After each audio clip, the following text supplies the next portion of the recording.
नमस्कार। ये वीडियो मैं खासकर अपनी उन श्रोताओं के, उन सब्सक्राइबर्स की जो लेडीज़ हैं उनके लिए बना रहा हूँ और इस तरीके से शुरू करना चाहूँगा कि क्या आप सुंदर दिखना चाहती हैं? क्या आप ब्यूटीफुल दिखना चाहती हैं, अट्रैक्टिव दिखना चाहती हैं? क्या आप चाहते हैं कि कभी भी किसी भी महफ़िल में, पार्टी में, सोशल गैदरिंग में जाएँ तो आप पार्टी की जान हों? तो ये वीडियो आपके लिए है। और अगर आप एक आदमी हैं, एक हस्बैंड है और चाहते हैं कि आपकी पार्टनर, आपकी वाइफ खूबसूरत और अट्रैक्टिव लगे, तो भी ये वीडियो आपके लिए है। आप अपनी वाइफ को ये फॉरवर्ड कर दीजिए। आपको अगर ये यूज़फुल लगे तो मेरे चैनल को सब्सक्राइब कर लीजिए और अगर आपको इससे कुछ सीखने को मिलता हो तो ये आप अपने जो लोगों को आप पसंद करते हैं उनके साथ शेयर कर दीजिए। देखो, किसी भी लेडी को अट्रैक्टिव होने के लिए सुंदर होना ज़रूरी नहीं होता। मैं दोबारा बोल दूं, किसी भी लेडी को ग्रेसफुल सुंदर होना ज़रूरी नहीं होता। ग्रेसफुल और अट्रैक्टिव होना और सुंदर होना दोनों अलग अलग चीज़ें हैं। पॉस्चर, ग्रेस, मैनर्स, पॉइज सब कुछ मैटर करता है। क्या रिस्पॉन्स वो लेडी करती है आपके बात का, किस तरीके से आपकी आंखों से आपकी आंखें मिला के देखते हैं, किस तरीके से वो अपनी पलकें झपकाती है, किस तरीके से अपने बालों को पीछे करती है, ये सब बातें उसको अट्रैक्टिव बनाते हैं। समाज में रिकॉग्निशन के लिए सेल्फ एस्टीम और ज़्यादा बढ़ जाती है अगर लेडीज अट्रैक्टिव हों। तो चलो शुरू करते हैं कि मेरे जो अपने पर्सनल विचार हैं जो लेडीज़ को अट्रैक्टिव बनाने में हेल्प करते हैं। अगर आप अपनी प्रेजेंस को बेहतर बनाने की कोशिश कर रही हैं तो आप अपने अंदर ये 10 हैबिट्स को डालें। सबसे पहले आप अपना पोस्चर ठीक करें। आप कभी भी किसी पार्टी में जाएं या गैदरिंग में जाएं तो टांगें खुली करके ना बैठें, अक्रॉस लेग्स करके बैठें और ऐसे झुक के ना बैठें। आप अपनी पॉइज में बैठें, एक इरेक्ट बैठें जैसे आप प्राणायाम करते हुए बैठते हैं, इस तरीके से। अगर आप ऐसे स्टाउच पोस्चर में बैठेंगे तो आप में अट्रैक्शन कम आएगी। अगर आप किसी भी किटी पार्टी में हो या किसी मीटिंग में हो तो आप एक इरेक्ट पोस्चर में बैठें। ये तो पहला मैसेज था। दूसरा, सीधे खड़े होने और बैठने में आप ज़्यादा बैलेंस और आत्मविश्वासी नजर आते हो, कि आप में कॉन्फिडेंस ज़्यादा लगता है। आपने देखे होंगे कि जो मॉडल्स के लिए ट्रेनिंग दी जाती है उनको सिर पे किताब रखकर उनको कैट वॉक सिखाई जाती है कि एक चलने का तरीका क्या है। जब आप चलें तो इस तरीके से चलें कि आपकी चाल में एक म्यूजिक हो। और दूसरा, आप अपने स्किन केयर बेसिक्स में इन्वेस्ट करें। ये ज़रूरी नहीं है कि आप बहुत महंगे कई किस्म के प्रोडक्ट्स यूज़ करो और आपके ड्रेसिंग टेबल पे इतना सामान पड़ा हो कि डस्टिंग करते हुए 2-3 चीज़ें गिर जाएं। असली फ़र्क तब आता है जब अपनी स्किन से मेल खाते हुए कुछ ही कॉस्मेटिक लेते हैं और एक सिंपल सी दिनचर्या सुबह और शाम की डेली एक्टिविटी पर बनाते हैं और उस पर कंसिस्टेंट रहना शुरू करते हैं। और दूसरा, आप मिनिमल मेकअप लुक का एक्सपर्टीज गेन करो। मेकअप एक बहुत ही खूबसूरत चीज़ हो सकता है और जो भी कह लो, मेकअप एक लेडी के लुक्स में 4 चांद लगाता है, लेकिन अपने चेहरे को हर इंच को अच्छी तरह ढकने की ज़रूरत नहीं है। मैंने कई लेडीज़ को पार्टीज में देखा है, वो जैसे लगता है रामलीला में शूर्पणखा चल रही हो या एक रामलीला का प्रोडक्ट हो। पूरा चेहरे को पोतने का काम, पहले प्राइमर लगाना, फिर फाउंडेशन लगाना, फिर कंटूर लगाना, फिर हाइलाइट्स करना। ये चीज़ शायद मूवीज़ में ठीक होगी, लेकिन रोज़मर्रा की लाइफ में ये ब्यूटी नहीं देती, उल्टा फेस को ग्रोटेस्क बनाती है, जो मेरा विचार है। कम से कम मेकअप करना चाहिए, करना ज़रूर चाहिए। जैसे टिंटेड मॉइस्चराइज़र लगाएं, क्लींजर की एक बूंद ही लगाएं, मैस्करा की एक क्लीन स्वीप दे दें और न्यूड लिप को यूज़ करें। और आप जितना भी मेकअप कर लेंगे, अगर आपने में आईब्रोज पर ध्यान नहीं दिया तो कोई फ़ायदा नहीं। आपके लुक्स, जब भी आप किसी को फेस कर रही होती है, किसी मेल को, तो सबसे पहले आपकी आईज पर और आपकी आईब्रोज पर जाती हैं। आईब्रोज जो हैं वो चेहरे को फ्रेम करती हैं और साफ सुथरी अच्छी तरह से संवारी गई आईब्रोज जो हैं आपके लुक को दिखाने का एक बहुत ही मैजिकल काम करती हैं। और आपके बिखरे बालों को साफ करना किसी भी और क्षेत्र से बेटर रहता है कि आप अपने बिखरे बालों को ठीक रखें।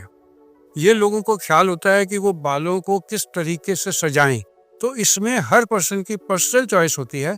जिसमें आप कॉन्फिडेंट हैं उसी तरीके से आप बालों को सजाएं। फिर नेल्स का केयर करना। आपको मालूम होना चाहिए कि जब भी आप किसी ऑपोजिट सेक्स पार्टनर के साथ बैठे और बात कर रहे हैं तो उसका ध्यान आपके चेहरे पर जाता है, तो आपके आईब्रोज पर जाता है, बाल किस तरह से सजे हैं उस पर जाता है और आपकी नेल्स पर जाता है। शायद इसीलिए जो क्लॉज, नेल आर्ट वगैरह की दुकानें इतनी चल रही हैं, प्रोफेशनल और साफ दिखने वाली नाखून पाने के लिए आपको एक मैनिक्योर करने की ज़रूरी नहीं है कि आप बाहर जाके करें। आप अपने नेल्स को खूबसूरत तरीके से काट कर एक अच्छी नेल पॉलिश लगा लें, और अलग अलग रंग की नेल पॉलिश लगाकर अगर आप सोचते हैं कि आप ज़्यादा सुंदर लगते हैं, तो नहीं। जो ब्यूटी एक सिंगल कलर में आती है, मेरी पर्सनल राय में, वो मल्टीपल कलर्स में नहीं आती। अब बालों के ऊपर, किसी भी लेडी के बाल उसकी खूबसूरती को चार चांद लगाते हैं। इनफैक्ट आप बाल पीछे से अगर किसी के चलते हुए देखते हैं तो उसके फिगर के साथ उसके बाल उसकी ब्यूटी को डबल कर लेते हैं। और बाल को सुखाने का भी एक तरीका होता है। आप बाल को हल्का सा हवा में सुखाएं शुरू में, फिर गरम जो है कम गरम में ब्लो ड्राई करें। कई बार क्या होता है, आपने जल्दी जाना है, बहुत हॉट एयर से अपने बालों को ब्लो ड्राई करते हैं तो उससे वो सूख से जाते हैं। तो हल्का सा हवा में सुखा लें, उसके बाद बहुत कम गर्मी पर अपने बालों को ड्राई करें और इसको जल्दी से जल्दी करके ख़त्म करें। और इसके लिए आपको टाइम देना पड़ेगा कि आप कम गर्मी पे करें, क्योंकि ज़्यादा गर्मी पे आपको टाइम कम होगा, आप ज़्यादा गर्म से करेंगे तो वो बात नहीं आएगी। फिर परफ्यूम, हर लेडी की एक परफ्यूम उसकी स्पेशलिटी हो जाती है, और परफ्यूम एक पर्सनल चॉइस होती है।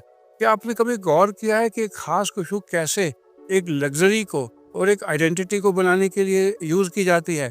तो आप देख लीजिए कि आपको कौन सी परफ्यूम अच्छी लगती है। पर्सनली जब मैं देखता हूँ, जब मैं सीढ़ी से गुजर रहा होता हूँ अपने हॉस्पिटल की, तो सीढ़ियों से ही पता लग जाता है कि आज कौन सी लेडी कौन से परफ्यूम से यहाँ से गुजरी होगी, अगर वो मुझे पसंद है तो। फिर चेहरे की मालिश करिए और चेहरे की आप एक्सरसाइज करिए। मॉइस्चराइज़र लगाते हुए अपने चेहरे को धीरे धीरे ऊपर की तरफ ले जाकर मालिश करें और अपने गालों को फुलाकर कुछ सेकंड के लिए रोकें, जैसे कि आप व्यायाम कर रहे हो। जिस तरीके से आप योगा से सीखेंगे, इस तरीके से करेंगे तो आपका एक तो वेगस नर्व स्टिमुलेट होगी, हार्ट बीट थोड़ी स्लो होगी, माइंड रिलैक्स होगा और रिंकल्स कम हो जाएंगी।